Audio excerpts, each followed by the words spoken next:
नमान से सर्वेभ्यः संस्कृत सुधा YouTube channel पर आपका हार्दिक स्वागत है।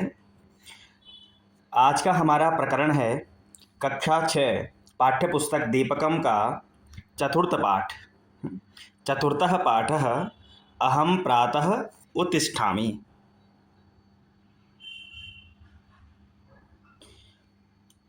अहम प्रातः उत्तिष्ठामि, मैं प्रातः उठता हूँ। यह चौथा पाठ है।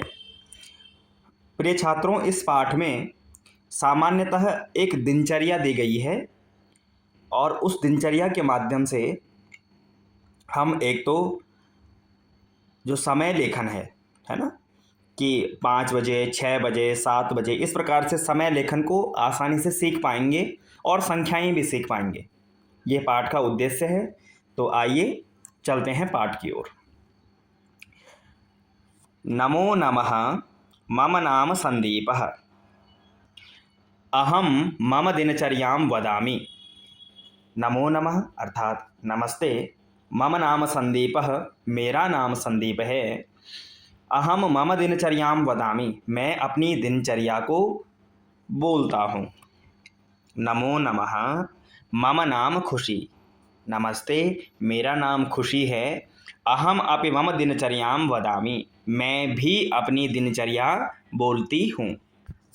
आगे, अहम प्रतिदिनं प्रातः 5 उत्तिष्ठामि। मैं प्रतिदिन सुबह 5 बजे उठती हूँ।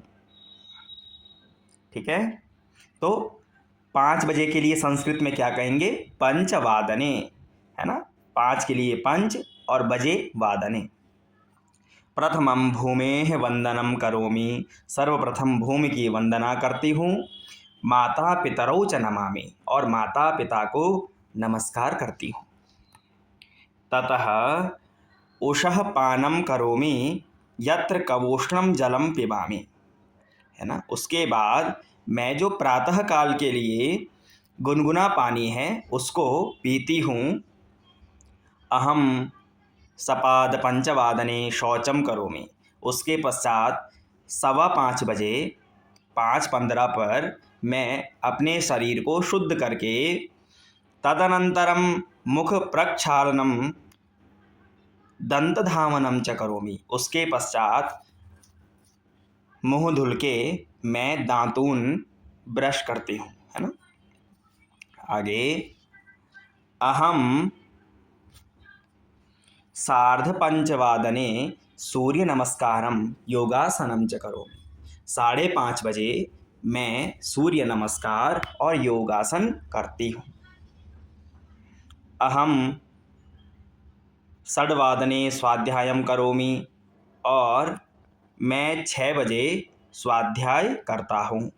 आगे, अहम 6:30 मम परिसरम स्वच्छम करोमि, मैं 6:30 बजे अपना जो परिसर है ना, उसको स्वच्छ साफ करता हूँ। ततः पादोन 7:15 स्नानम करोमि, उसके पश्चात 6:45 बजे मैं स्नान करता हूँ। अहम 7:00 प्रार्थनाम करोमि, और मैं 7 बजे प्रार्थना करता हूँ। गीता पाठम च करोमि, और गीता पाठ करता हूँ। तदनंतरम मातुः पितुः च चरणवंदनम करोमि, उसके पश्चात किसके? गीता पाठ और प्रार्थना करने के बाद में माता पिता की चरण वंदना करता हूँ। आगे, अहम 7:30 प्रातराशम करोमि, मैं 7:30 बजे प्रातराशम अर्थात सुबह का जो नाश्ता है उसको करती हूँ। तत्पश्चात 8:00 विद्यालयम गच्छामि, उसके बाद 8 बजे मैं विद्यालय जाती हूँ। तो छात्रों, इसमें सामान्यतः एक बालक और बालिका के द्वारा अपनी दिनचर्या को बताया गया है। तो सुबह उठने से लेकर के और 8 बजे तक का यहाँ पर उनका दैनिक गतिविधियों का जो कार्यक्रम है उसको उन्होंने बतलाया कि मैं इस समय पर ये कार्य करता हूँ अथवा करती हूँ, और 8 बजे हम विद्यालय चले जाते हैं। तो छात्रों, इस पाठ से मुख्यतया हमको दो चीज़ें सीखने को मिली हैं। पहला है समय लेखन, ठीक है, समय लेखन, और दूसरा है संख्या। तो आइए अब देखते हैं, यहाँ पर कुछ संख्याएं दी गई हैं, उनको पढ़ते हैं। संख्याएं हैं, 1 के लिए कहा एकम, 2 के लिए द्वे, 3 के लिए त्रीणि, 4 के लिए चत्वारि, 5 के लिए पंच, 6 के लिए षड, 7 के लिए सप्त, 8 के लिए अष्ट, 9 के लिए नव, 10 के लिए दश, और 11 के लिए एकादश, और 12 के लिए द्वादश। यहाँ पर जो केवल 12 तक संख्याएं हैं वह समय के अनुरूप यहाँ पे दी गई हैं, क्योंकि जो घड़ी में टाइम होता है वो 12 बजे तक होता है, इसलिए यहाँ पर संख्याएं केवल 12 बजे तक ही दी गई है। तो आइए अब हम कुछ संख्याओं को जानने के बाद कुछ समय लेखन को जाने कि समय हम कैसे कहेंगे। यहाँ पर प्रश्न किया, इदानीम कः समयः, इस समय कौन सा समय है। अब कुछ आपके सामने यहाँ पे घटिकाएं दी गई हैं, घड़ियां हैं, उनमें देख करके आइए जानते हैं कि पहला है पंचवादनम। तो हमने पढ़ा था वादनम बजे के लिए कहते हैं, और सब में प्रयोग हो रहा है वादनम वादनम। अब वादनम के आगे संख्या क्या है, पंच, अर्थात 5। तो कितनी बज रही हैं, 5 बजे, है ना, पंचवादनम 5 बज रही है।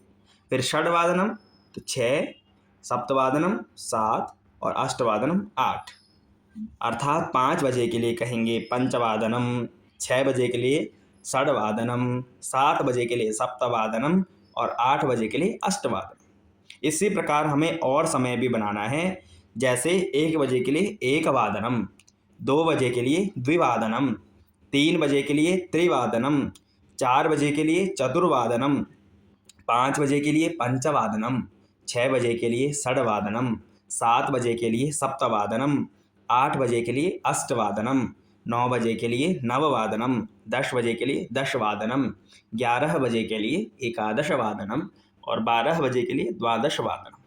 इसी प्रकार से सारे समय बनेंगे। अब 5 बजे के बाद जो 5:15 यानी 5:15 उसके लिए देखिए। तो साथियों, सवा के लिए कहते हैं सपाद, है ना, जो हम सामान्य भाषा में सवा, उसके लिए सपाद। तो 5:15 सपाद पंचवादनम, 6:15 सपाद षडवादनम, 7:15 सपाद सप्तवादनम, 8:15 सपाद अष्टवादनम। यानी सवा के लिए सपाद शब्द का प्रयोग होगा। अब आप किसी के सामने भी वो जोड़ सकते हैं, जैसे 3:15 तो सपाद त्रिवादनम, 11:15 तो सपाद एकादश वादनम, इस प्रकार से। फिर साढ़े के लिए, जैसे 5:30 कहा तो साढ़े के लिए प्रयोग होता है सार्ध, 11:30 जो है 11:30, है ना, तो साढ़े के लिए शब्द होता है सार्ध। तो 5:30 सार्ध पंचवादनम, 6:30 सार्ध षडवादनम, 7:30 सार्ध सप्तवादनम, और 8:30 सार्ध अष्टवादनम। इसी प्रकार अगर 9:30 हो रहे हों तो सार्ध नववादनम, है ना, यानी सार्ध शब्द आगे जोड़ देना है।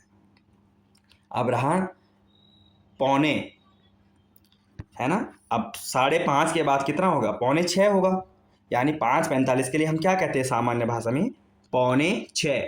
तो वो पौने के लिए पादोन, है ना, 5:45 कहेंगे तो पादोन षडवादनम, यानी 6 बजे से 1 पाद अर्थात 25 मिनट कम, नहीं क्षम्यताम 15 मिनट कम, है ना। पादोन का अर्थ है 4 पादों में बांटा है, 1 घंटे को 15-15 मिनट में 15, 30, 45 और 60। तो 1 घंटे को 15-15 मिनट में 4 पादों में बांटा है, तो उनका मतलब होता है कम। तो जब हमने कहा पादोन षडवादनम अर्थात 6 बजे से 1 पाद कम, तो कितना होगा, 5:45।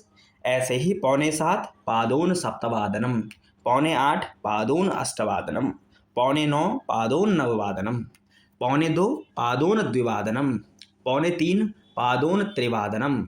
ऐसे ही आपको पौने के स्थान पर पादोन शब्द प्रयोग करना है। इस प्रकार से छात्रों आप इस समय लेखन वाले प्रकरण को बड़ी ही सरलता से कर सकते हैं। बस आपको 1 से 12 तक संस्कृत में संख्याएं, है ना, एकम द्वे त्रीणि चत्वारि पंच षट् सप्त अष्ट नव 10 एकादश द्वादश, और एकवादनम, सवा के लिए सपाद, एकवादनम, साढ़े के लिए सार्ध एकवादनम, और पौने के लिए पादोन। इस प्रकार आपको ये याद करने से आप संख्याएं और समय लेखन आसानी से कर सकते हैं। इसी प्रकार संस्कृत के अन्य प्रकरणों को देखने के लिए एवं संस्कृत के प्रचार प्रसार हेतु ग्रामर के, व्याकरण के अनेक प्रकरणों को देखने हेतु संस्कृत सुधा यूट्यूब चैनल को सब्सक्राइब करें, शेयर करें। धन्यवाद।